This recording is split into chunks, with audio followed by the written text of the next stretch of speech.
Hello. Welcome to what I believe is turn 11. He captured 4 blood slaves, and no one's even mad about it. Wow, that's amazing. that's incredible. No one even got irritated.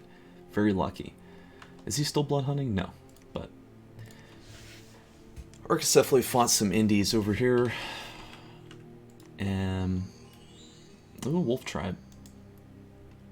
Or, no, these are not wolf tribe. These are bear tribe with hatchets. Oh, these guys don't look threatening. Oh, they have javelins. This guy's got killed by vine arrows, I think. Or just being poked with spears. Anyway, Archacephaly does win. Takes some casualties, but yeah, I mean, the army's still very capable of moving. And this is a much bigger force against heavy cavalry.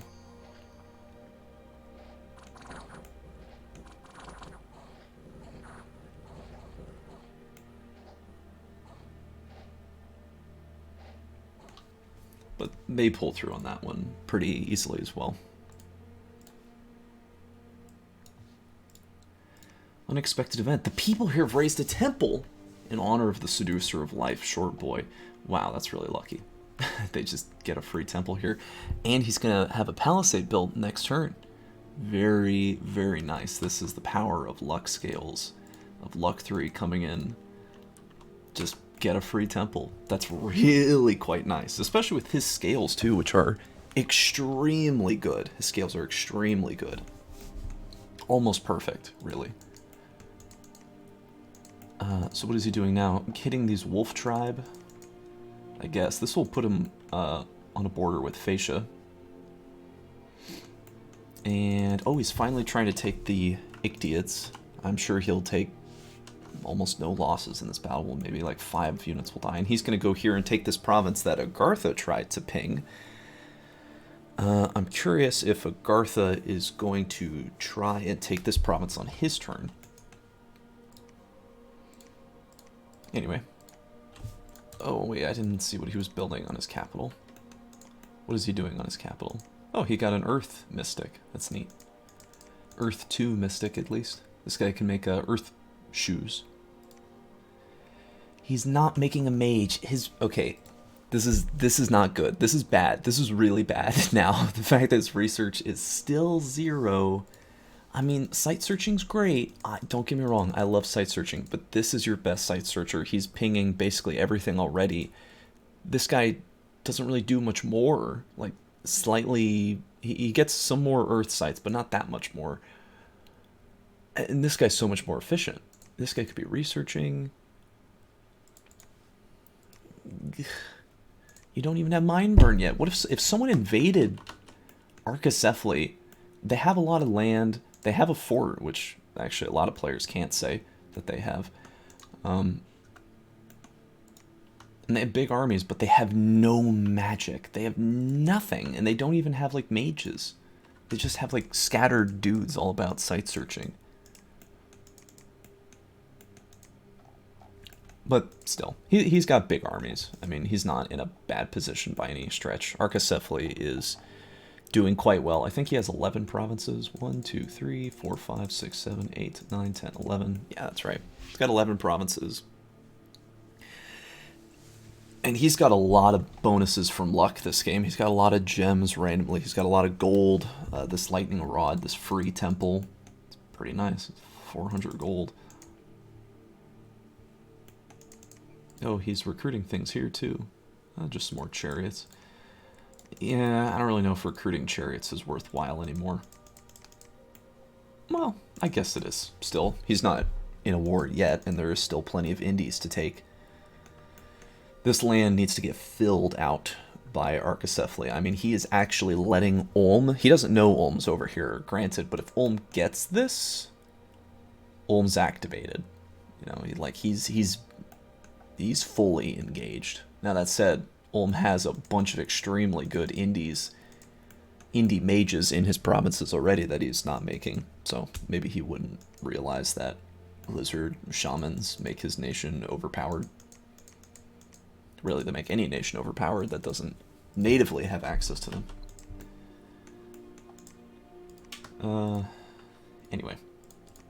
Archaecephaly has had a fairly peaceful year one. Found a magic site, an enchanted gate. Gives +1 astral pearls. Very nice for Ulm to keep getting astral sites.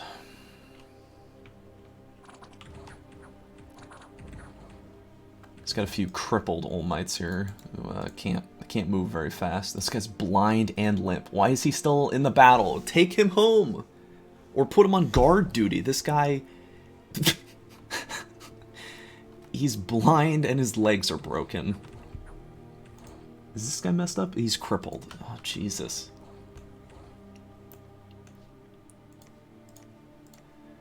He does lose a pikeneer, but he finished his palisade over here. And he built a lab, so he is recruiting spies, which is neat. Spies are cool units. I like them a lot on Ulm. So good to start getting some of them out. And he is going to try for this throne. No, he's not. Just kidding. He is pinging this throne with a mage, which is smart. This guy just scripted to run away. To be extra safe, I would script him to be back here so he has less distance he has to run away, but otherwise, just spamming out units. He's preaching in his capital. I mean, I guess this guy doesn't have anything else to do.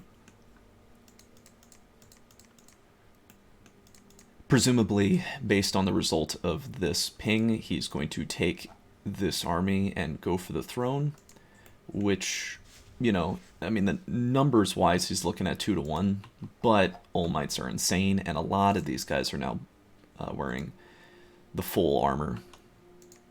He's got knights, too. These guys are great. Just continuing to site search. He is building a palisade down here in 18, which is pretty safe. Archaecephaly is somewhat far away, so there's no real chance that this could get intercepted anytime soon. But I would put PD on this province.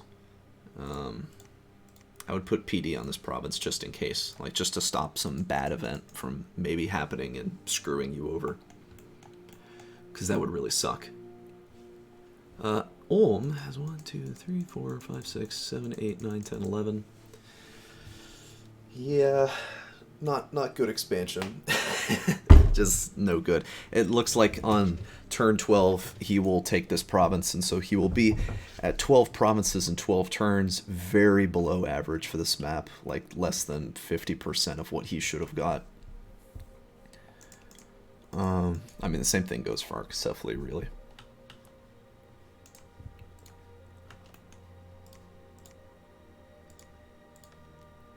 Yeah, let's check out Marignon's turn. Tried to assassinate the Indy here, so yeah, this was where he had a bump with... Okay, so he actually killed the last commander, so he fought the Indies first, but I don't think there should be a commander here. Yeah, no, so the Indies just run away immediately, so he doesn't even fight a battle against them, so he's going to be at full HP for this battle against Fascia, which I doubt Fascia was expecting this to happen. I don't think these guys will win, even though they are really strong. 3 attacks hitting very hard. And blessed who, I think the javelins could kill them. But their commanders are exposed. So we'll have to see. So he cast Divine Blessing. And then what's he casting?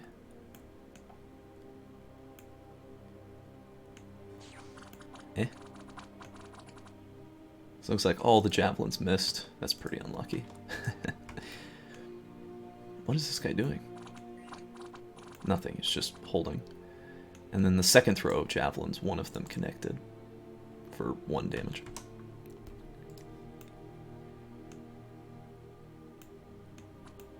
Oh no. Oh, she casted Earth Grip. That's actually the perfect spell to cast. And then she just kills him with shocking grasp, right? Yeah, she got lanced in the body for 0 points of damage. because she cast Twist Fate on herself, which negated the attack. Wow, that's... okay, that's pretty lucky. She would have died otherwise.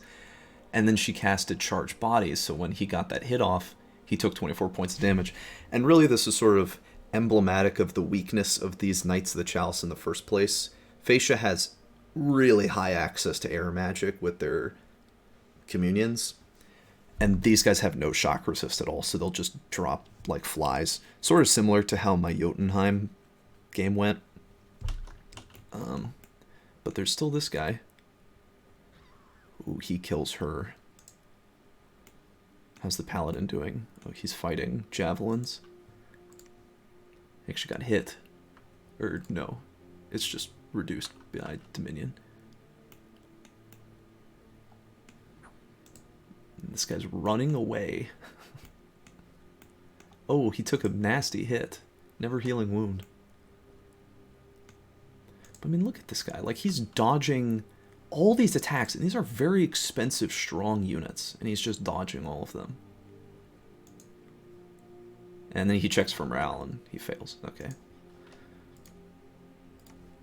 And he just gets killed while routing. His stats are reduced. But even still, like, this guy's routing, and he hangs around for a long time while routing. So he barely manages to win this battle by basically extreme luck. He wins. Definitely worthwhile for Facia. I mean, he lost 125 gold on a mage, but this is effectively the same thing. It's still capital recruitment for both players. But he also lost these, so Marignon took like double the losses. And another terrible bad event for Marignon. He just seems to be constantly getting hit with these awful events that are lowering his income. And he's going to war. He's going to war with Facia. He has 7 knights on each flank, led by a paladin, scripted to cast Blessing once. That's probably... I mean, I would do it twice, just because sometimes this misses, and that would really suck if these guys didn't get blessed. Facia is probably aware... Oh, and he's trying to assassinate the commander here. Oh, if he gets that off, this army is going to be totally isolated. Yeah, it'll be totally cut off. There's only the horse tribe guy here, so if he kills him, which he probably could, this guy's pretty... He's not bad. He's got poison. He might trade, worst case scenario. If Facia recognizes the little, I don't know if he gets the little assassination icon like this, but if he does, then he would know that an assassination happened, so he should be guarding his commanders. I mean, really, he should be guarding his commanders anyway, because Marignon has assassins, and so you just have to play around these guys, so you gotta put bodyguards on your commanders. But I don't know, we'll see on history. What else is Marignon doing? So, embarrassingly, he has taken every province in his cap circle except for the most important one, the one that gives him Onyx Amazons, that would open up his magic potential. He is researching Conjuration 3. I guess for Phoenix power. Maybe some lesser elementals. I mean, Conjuration 3 is good. But you're at war, so why not evocation, you know? Like, why not get the spells that will help you kill things? What is he doing? He's building a temple. He's building a temple here. This is a very bold move. Can this guy get up to the front line? No. I mean, he can move up to your province, but he can't get in. So he's building a temple and a palisade here. I'm really curious what Facia is doing on his turn. I'm curious how he'll respond to this invasion of his. I mean, this was in his cap circle. He's got two troubadours instilling uprisings. I mean, that's funny, but I don't think this is effective at all. This is very minor unrest, but maybe with 2 of them it's better.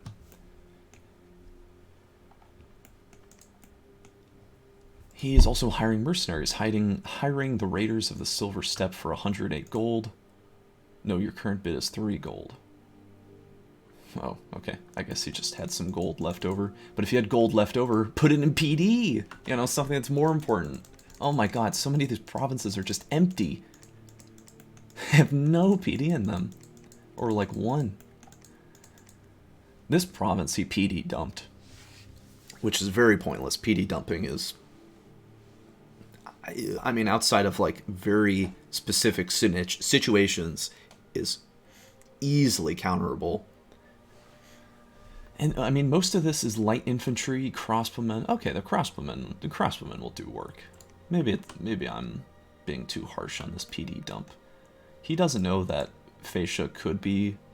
He doesn't know what Fascia's doing, so he's worried about his palisade going up. He really does need this palisade. The fact that Marignan will have this palisade up, probably, and Fascia won't, I think is the biggest contributor to how this war is going to be, how this war is going to go. Because this is another obstacle that Fascia will have to siege down and spend time on, while Marignan can keep making Knights of the Chalice on his capital. And Fascia doesn't have anything like that. He doesn't have another obstacle to protect himself with. So this is great for Marignan. Apart from his expansion being bad. 1, 2, 3, 4, 5, 6, 7, 8, 9, 10, 11, maybe 12 provinces, so he'll also be at 12 by turn 12. Again, very below average, very poor expansion. But I don't know. I guess if everyone's expansion is poor, then no one's expansion is bad. But this should have been taken like turn 3, maybe 4. You know, when you have like 3 or 4 Knights of the Chalice, they could have taken this, and then all this is like, this is free. This is free. This province, this province, this. They should just swept it all up very quickly. Now, Marignan did get a little, you know, there was a bad event that happened in this mountain that swapped it over, so that hurt his expansion, and he failed a battle in this province, which was pretty crippling. And it's not like his land is actually worth very much. A lot of these provinces outside of this are kind of garbage, not worth a lot of money. He's got this road down here, which is good, 100, and this one up here, 142. Bogatin is a really valuable province, and it's got a wind spire on it too. This is an extremely valuable province. You'd think this farmland would be worth something, but it's actually not. It's pretty poor. It must be just from his scales. Yeah. Anyway, his capital recruitment is just more Knights of the Chalice. He can't recruit this one. He's 1 holy point over. Making some of these swordsmen. I don't really know why. If he's going to make anything, he should make the Pikeneers, because he has to compete with giants that have really long range weapons, and so they're going to get repel checks every time he's trying to fight them, because the length of his weapons are shorter, because being giants you get bigger length weapons. I think maybe that's size 4, maybe that's not size 3 giants. I'll check.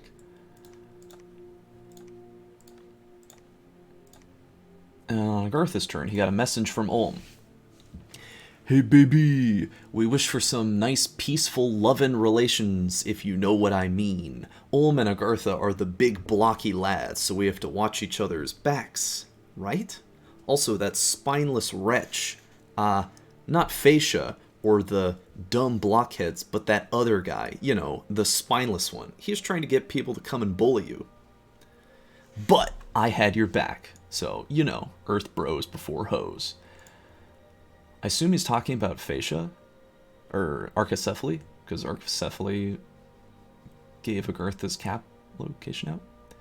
Cast attentive statues. So, Agartha was privy to this engagement where Marignan got BTFO'd. Looks like he is trying this province again, this time with some militia. Interesting formation. The militia do their job perfectly of taking the first lance strike. Like, that was picture perfect. That was beautiful. And then these guys are tying up the guys back here. But the thing is, I don't know if... Okay, looks like the Prophet won the day. All these men are so tired. All these little blue dots are high fatigue. They're getting really tired. But I think they can do it. with their tiny little short swords, the Agarthan mutant humans take this province again. Or rather, for the first time. Very bloody, actually. But militia on the cheaper ends, that's okay. A barbarian horde has attacked and pillaged our province, just as predicted. So I guess that it's just like a random timer that causes these barbarians to show up. And Agartha just has some PD here. He had the one troglodyte, but only one's not good enough. Rip. Well, at least on the plus side, he didn't lose his expensive mage that he sent into this province. And he does have this mountain, and he does have a fort here, so it's not like the gold of these provinces would be cut off, you know, because it can draw a line back to a friendly fort. Still casting attentive statues. Yeah, just start building these up. Man, they're so good. He's going to have enchantment 2 next turn. Okay, that doesn't do anything, but enchantment 3 soon. Looks like he's not going for this province. What is he sending over here? Oh, just the Site Searcher. He's going to try this. This is a heavy cav province. Man, Agartha has had it really rough. Like, barbs, heavy cavalry. I mean, really, he should be going for this. This province is super valuable, 132 gold. And it's just Wolf Tribe. I mean, Wolf Tribe are the scariest tribe, but... maybe except for Bone Tribe. But still, there's only 20 of them. This is much more feasible than an indeterminate amount of heavy cav. I mean, I'm sure he'll win with this composition. Oh, he's building a palisade here, right on the Olmish front. Well, he's got a scout. Okay, so he knows there's no troops here. But this is kind of bold. If Ulm has a unit over here, or a spy, to see this, he may get some ideas about interrupting that construction. Agartha's put a lot of money into his infrastructure. A lot more than all the other players. He's the first person in the game to have a fortress, even. And he is pumping out a lot of units here. He really needs a lab on this province so he can make more mages. Make more of these fun mages. I guess he needs a temple for all of those guys, too. He should send one of these Earth Readers, just have him go the long march down and save a little gold as you're moving, and then when he gets there he can immediately build a lab or a temple first, whatever you prefer. Because having an extra castle, getting more mages, more research, more battlefield spell casting ability. But another palisade ain't bad either.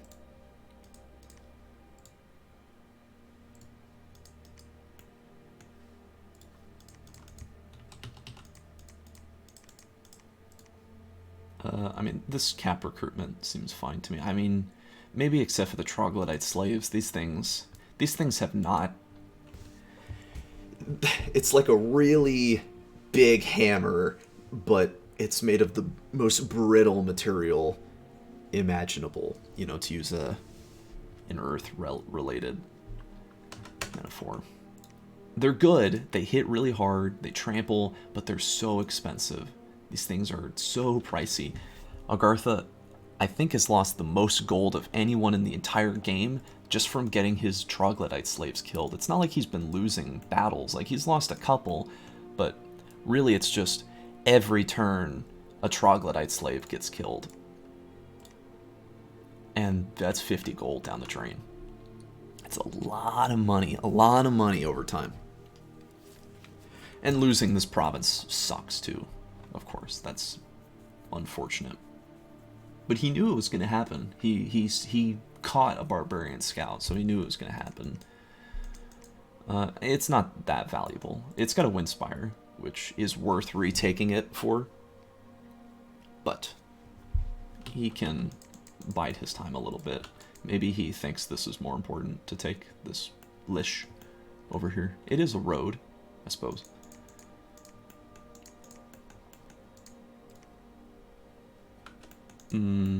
Anyway, it looks like even though he is aware of what's going on in Phaecia, he is not making any movements towards that part of the map at all, doing, yeah, just nothing. He's not interested in getting involved in the war. Which is fine. There's no reason necessarily to do that yet.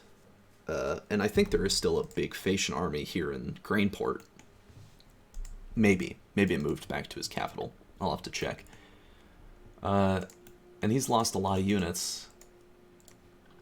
Like, here, let's just look at, like, the score graphs. Yeah, his army size has not grown very much over the course of this game. A lot of dips.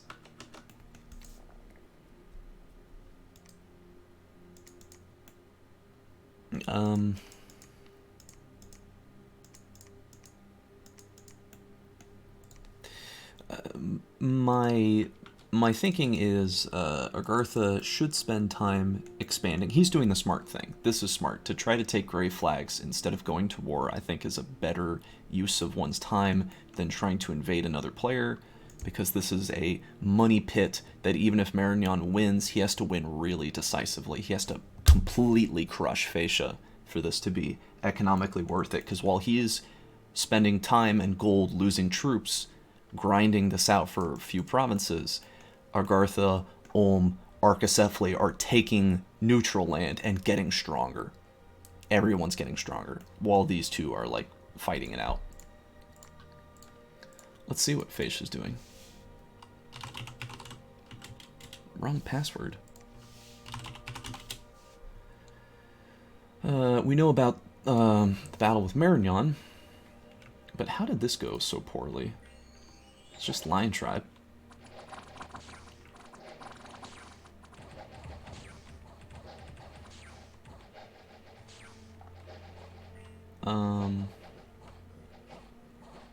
It didn't go poorly at all. He won pretty handily. He didn't take a single casualty, even. It was flawless. He bought Black Bones pirates, so yeah, he does have troops over here. Led by Black Bone, wearing his black steel full plate that he imported from Ulm, I guess. And he's going across the sea to fight these Lion Tribe. I think this is a great idea. Oh, he's sending another army over here. Okay. So this is his movement. He is forming up this army over here, which is pretty substantial. I don't think it's enough to beat the Marignan, but he's not going to actually encounter Marignan's army because they're moving into 120 this turn. He's going to sail over here with all these guys. This is good. I mean, this is honestly smart that Phasia is trying to take more land, especially this land, because this land is safe. This isn't stuff Marignan can get to, at least as far as he knows. This is still neutral. So as far as Phasia's aware, this is safe, but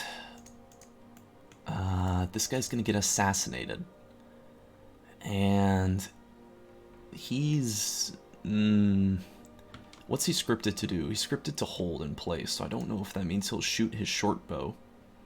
I don't think this guy will win. I don't think this guy will win the assassination. Like, he's got high defense, but the assassin's attack skill is like 14. Granted, if this guy hits the assassin with his lance, I think he kills him. But this guy, if he gets poisoned, he's dead. So this army could just be dead in the water, and he's not going to have another commander over here. He's not recruiting another commander. He has no other commanders nearby. He's forming them up here. These guys are solid. Like, they can do the one thing that can win him these battles, which is Lightning Bolt. Also, Shockwave is fantastic, too. This is an excellent spell to kill these Knights of the Chalice with. Assuming you have shock resistance on your units. Like, it's, he needs to give himself shock resist, and then he can do it.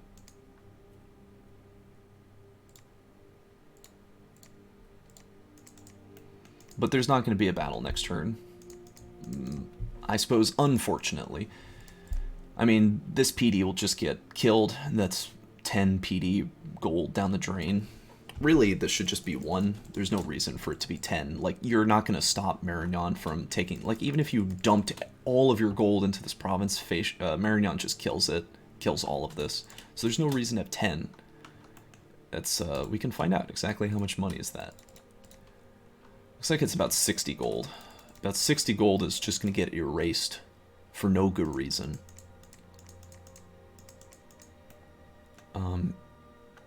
I don't know what diplomatic dealings these players have, if they're talking to each other at all, or if they're just in total silent mode. But it sure seems like Fascia is assuming he's going to be invaded by Marignan, and if that's the case, this seems like a really bold move to take these provinces. I do like it.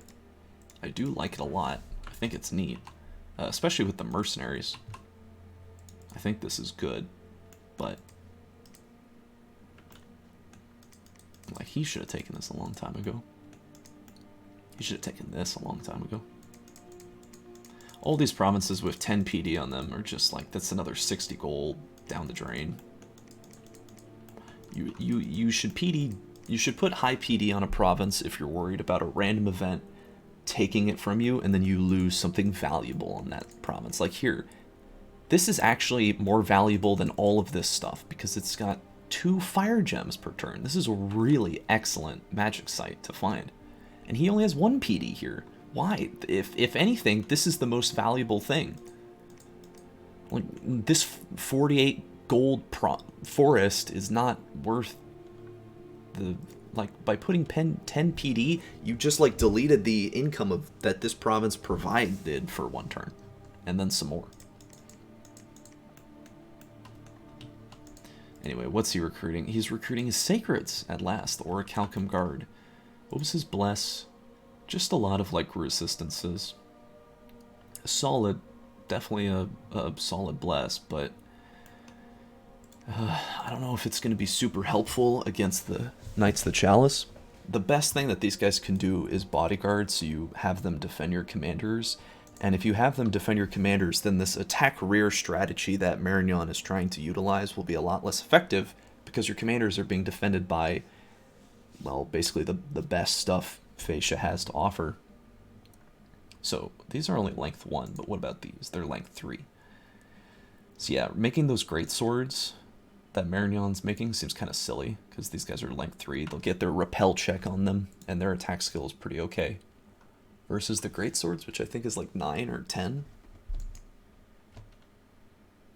And he's making these light infantry too? This seems pointless. Why not just make more of these? These guys are better. They do more damage, which is what you need against these Knights of the Chalice. These guys will just die in 1 hit. These guys could live. But making more of these Colossi Weavers is good. What's he researching now? He's going for Construction 2, and then he's going straight for Thaumaturgy 1, presumably for Communions.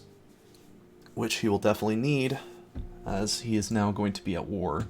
The Communions will enable him to really pump out these lightning bolts, or if he wants, he could go Mind Burn. Mind Burn would be very effective too against these Knights of the Chalice.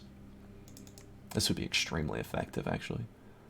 Well, I say that. Let me check the MR of those guys.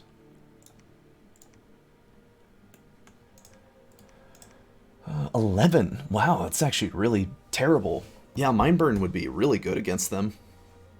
It wouldn't kill them outright because of their undying extra HP. They're at like 18 with, yeah, they're at 18. But a couple casts and you kill them. Mind Burn always hits. Wait, hold up. Hold on. Hold on. This is like a total paper tiger. You just Mind Burn these things and they're all dead. You delete everything. You bring like 6 or 7 Colossi Weavers. You just annihilate the army and before the battle even begins. Well, I don't know if Fascia is going to commit to total war like that, because that's basically all of his mages that he has. But if he did do that, he would win pretty decisively. But Lightning Bolt works too. It's just a little more random if it connects. So that's the end of this turn. We've got a full-blown war on our hands, and we'll have to see what movements the players are going to make in the future. And that is going to be the final turn of Year 1.